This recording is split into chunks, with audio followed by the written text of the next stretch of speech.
Subscribe YouTube channel official iNews dan nyalakan loncengnya. Larangan masuk jemaah Indonesia ke Arab Saudi karena pandemi COVID-19 membuat Biro Perjalanan Umroh dan Haji menghadirkan umroh virtual. Meski menimbulkan pro dan kontra, umroh virtual dinilai bisa menjadi media edukasi dan latihan para calon jemaah. Pandemi COVID-19 membuat agen perjalanan haji dan umroh harus membuat inovasi. Sulitnya mendapat izin masuk ke Arab Saudi hingga resiko terpapar COVID-19 membuat agen perjalanan mengeluarkan paket umroh virtual. Dalam umroh virtual, peserta dipandu langsung oleh tour leader dan mutawif yang menjelaskan rangkaian kegiatan, manasik umroh, tata cara umroh, hingga sejarah dari tempat-tempat yang dikunjungi di Mekah dan Madinah. Umroh virtual dibanderol dengan harga Rp175.000 untuk tiap peserta selama 2,5 jam. Namun umroh virtual menimbulkan pro dan kontra di masyarakat. Berarti saya kurang mantep ya gitu. Kenapa? Karena sebetulnya kalau namanya umroh berarti kan ada usaha. Tidak hanya di sananya tetapi juga persiapannya pun itu menjadi pahala menurut saya ya. Kalau untuk dalam edukasi aja sih nggak masalah ya. Jadi masyarakat bisa melihat mungkin secara seperti langsung gitu, real bagaimana umroh, tata caranya, beribadah, bagaimana melihat suasananya di sana.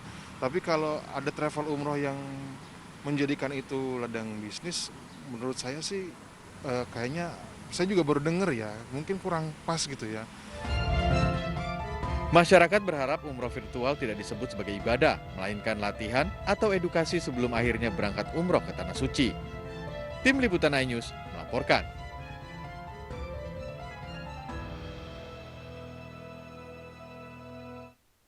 Pemirsa, apakah umroh virtual sah dan mendapat pahala layaknya umroh secara fisik? Kami akan bahas bersama PLT Dirjen Penyelenggaraan Haji dan Umroh Kementerian Agama, Hoirizi. Selamat sore Pak Hoirizi. Assalamualaikum warahmatullahi wabarakatuh. Waalaikumsalam warahmatullahi wabarakatuh, Mbak Anissa. Selamat sore pendengar iNews yang saya hormati dan saya banggakan. Baik Pak Hoirizi, kalau misalnya dibandingkan dengan ibadah umroh secara fisik, umroh virtual ini sah atau tidak sih Pak? Mengingat saat ini memang Arab Saudi belum mau menerima jamaah dari Indonesia karena angka penularan COVID-19 yang masih tinggi. Iya, terima kasih Mbak Anissa. Perlu diluruskan dulu Mbak Anissa, jangan disamakan ibadah umroh dengan umroh virtual. Ibadah umroh itu memang harus menghadirkan fisik. Nggak bisa tidak menghadirkan fisik. Jangankan ibadah umroh, sholat saja harus menghadirkan fisik ya. Nah, tentu ketika dia mengatakan umroh virtual, itu bukan ibadahnya yang dia maksud, tetapi manasiknya. Manasik perjalanan dan manasik ibadahnya. Sementara Kementerian Agama merupakan unggulan pertama dalam masa pandemik adalah manasik virtual.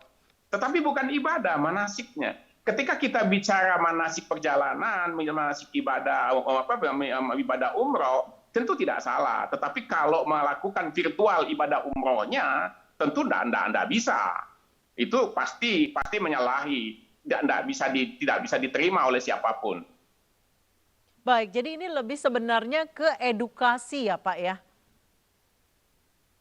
Sebagaimana yang kami dapat informasi dari penanggung jawab Asrial itu, ini adalah suatu edukasi, satu pembelajaran untuk mengobati rasa kangen umat masyarakat yang ingin berumroh, tentu dia melakukan virtual pelaksanakan ibadahnya, virtual perjalanannya, virtual manasiknya. Nah, ini menurut saya ini suatu hal yang tidak salah. Tetapi memang yang menjadi problematika ini ketika captionnya itu seakan-akan ini adalah umroh virtual. Nah, ketika umroh virtual ini yang jadi polemik, maka kami sudah menyampaikan kepada yang bersangkutan untuk meluruskan ini, jangan sampai salah interpretasi, itu pertama. Yang kedua, ketika dia berbiaya, ini tentu menimbulkan pertanyaan, masa umroh kok cuma 175.000 gitu kan? Tetapi ketika kita dalami, itu untuk biaya seperti biaya internetnya, biaya kemudian mutawif yang akan menjelaskan, dan seterusnya. Jadi menurut saya tidak salah kalau memang ini merupakan edukasi. Karena program pemerintah salah satunya di dalam masa pandemi ini adalah melakukan manasik virtual. Jadi Baik. bahasanya bahasa manasik virtual, kira-kira begitu. Baik, setuju dengan Pak Horizi bahwa memang ini yang salah adalah diksi dalam iklannya ya Pak ya, yang menggambarkan itu Betul, adalah betul.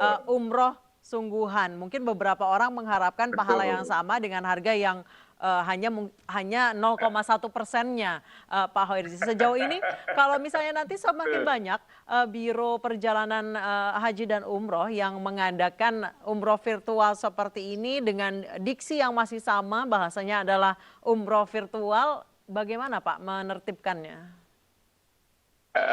Kami selalu melakukan monitoring, Mbak. Kami sudah bertemu dengan PT di BU ini. Kami minta supaya segera diluruskan, itu yang pertama. Yang kedua, perlu dipahami oleh para pemirsa bahwa PT DU ini tidak memiliki izin PPIU. Jadi dia mustahil bisa memberangkatkan jemaah umroh. Dia tidak memiliki izin, Mbak. Maka kami minta untuk mereka harus meluruskan ini segera. Jangan sampai ini menjadi polemik berkepanjangan. Ketika ini berpolemik kepanjangan, maka akan menimbulkan kegaduhan. Oke, jadi saya klarifikasi sekali lagi, penyelenggara umroh virtual ini tidak memiliki atau tidak terdaftar di penyelenggaraan haji dan umroh Kementerian Agama ya Pak ya? Sampai hari ini begitu, Mbak. Sampai hari ini begitu. Baik, sejauh ini apakah ada rencana dari Dirjen Penyelenggaraan Haji dan Umroh sendiri untuk memanggil biro perjalanannya Pak? Kami sudah melakukan komunikasi, Mbak. Kami sudah melakukan komunikasi dengan yang bersangkutan, dan bersangkutan sudah memahami untuk apa yang dia maksud, dan kami juga akan menjelaskan itu secara komprehensif kepada masyarakat.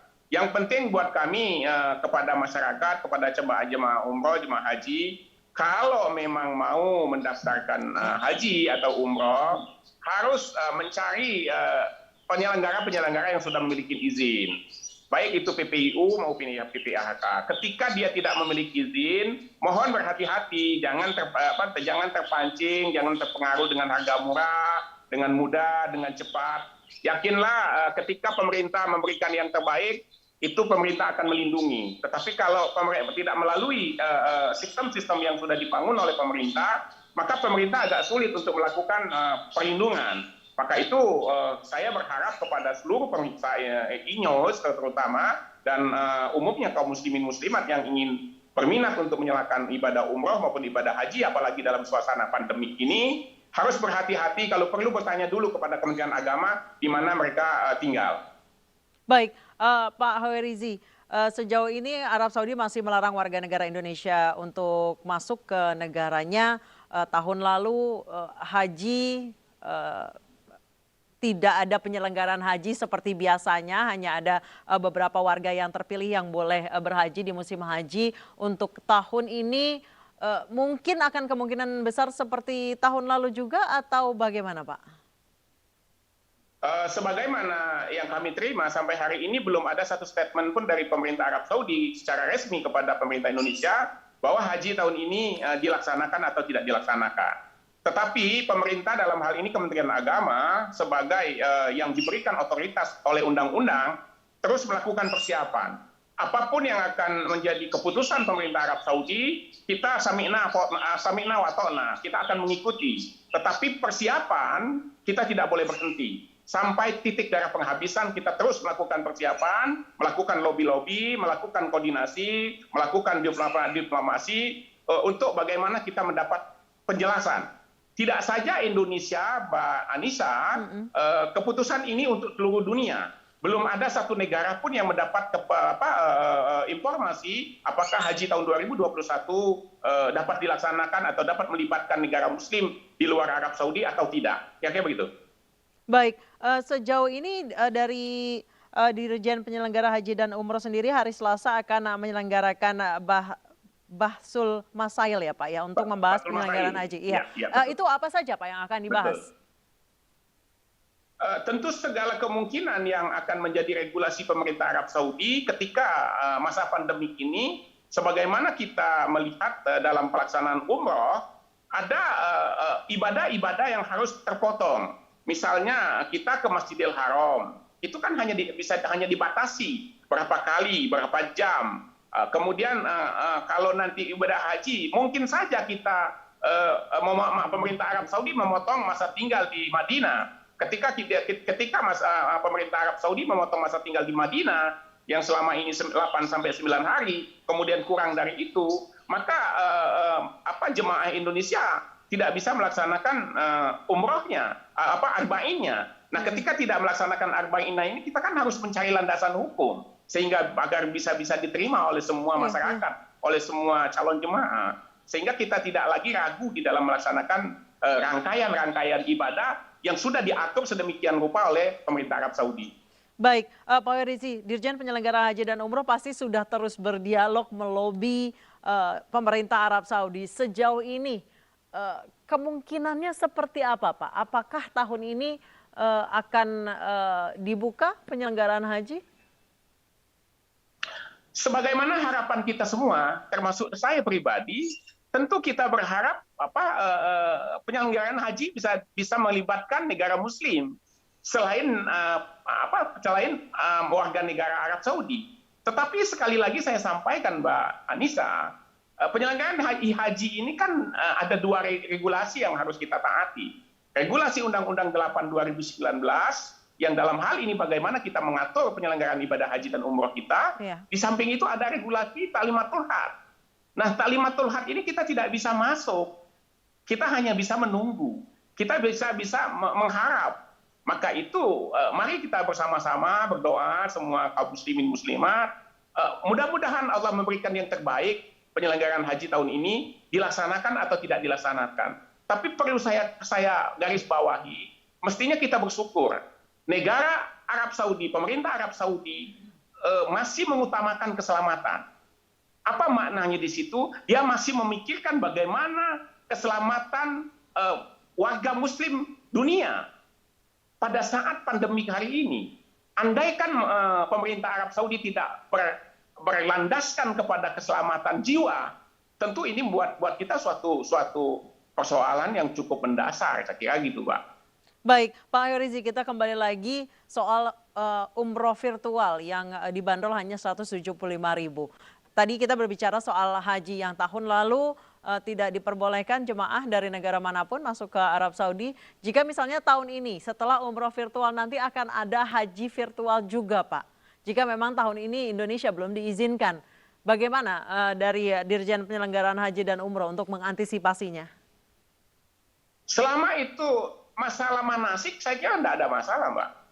Selama itu masalah menjelaskan masalah perjalanan, tidak masalah. Tetapi kalau dia mengatakan itu masalah ibadah haji atau ibadah umrohnya, itu yang problem. Karena mustahil kita bisa melaksanakan ibadah haji atau ibadah umroh tidak ke Masjidil Haram, tidak ke Madinah, tidak ke Arafah dan tempat-tempat yang sudah ditentukan oleh syariat. Tetapi kalau dia sekedar menjelas atau mengedukasi bagaimana perjalanan umroh, bagaimana perjalanan haji, bagaimana manasik umrohnya, bagaimana cara melontar, bagaimana cara tawaf, saya kira tidak ada masalah. Baik, sejauh ini apakah akan ada penertiban untuk terutama diksi-diksi yang mengatakan umroh virtual ataupun haji virtual, Pak, bagi perjalanan haji dan umroh? Tadi sebagaimana saya sampaikan, kita sudah begitu kita melihat ada diksi-diksi itu, maka kita cari siapa pelakunya, siapa penanggung jawabnya. Nah, alhamdulillah kita sudah ketemu dengan yang bersangkutan dan yang bersangkutan sudah menjelaskan itu secara gamblang. Ketika kita mendapat penjelasan seperti itu, ya tentu why not, kenapa tidak untuk mengedukasi masyarakat. Tetapi persoalannya hari ini adalah diksi itu yang harus diluruskan. Jangan sampai menimbulkan interpretasi yang membuat masyarakat pola pikirnya kan tidak sama pola pikir masyarakat Indonesia. Maka itu kita minta kepada yang bersangkutan untuk meluruskan diksi itu. Baik, Pak Herizi, ini sebenarnya yang menjadi banyak pertanyaan masyarakat, terutama warganet. Berpahala nggak sih, Pak, umroh virtual ini, Pak? Oh, selama kita mencari ilmu, kenapa tidak? Kenapa kita tidak? Itu kan mencari ilmu, menambah pengetahuan kita tentang baik manasik perjalanannya maupun manasik ibadahnya. Itu sangat berpahala daripada kita bergunjing atau melakukan hal-hal yang tidak bermanfaat. Ini satu peluang kita untuk memperdalam manasik kita. Kenapa? Mohon maaf, Pak. Kenapa? Selama ini kan kita berangkat haji atau berangkat umroh itu kadang-kadang kita belum memahami secara kafah tentang ritual-ritualnya, tentang manasik-manasiknya. Sehingga kadang-kadang kita berangkat haji berbekal kemauan saja. Baik, tapi yang jelas pahalanya tidak sama dengan umroh secara fisik ya Pak Hoirizi. Baik, terima kasih Pak Hoirizi, PLT Dirjen Penyelenggaraan Haji dan Umroh telah bergabung bersama kami. Terima kasih banyak Pak Hoirizi. Assalamualaikum warahmatullahi wabarakatuh.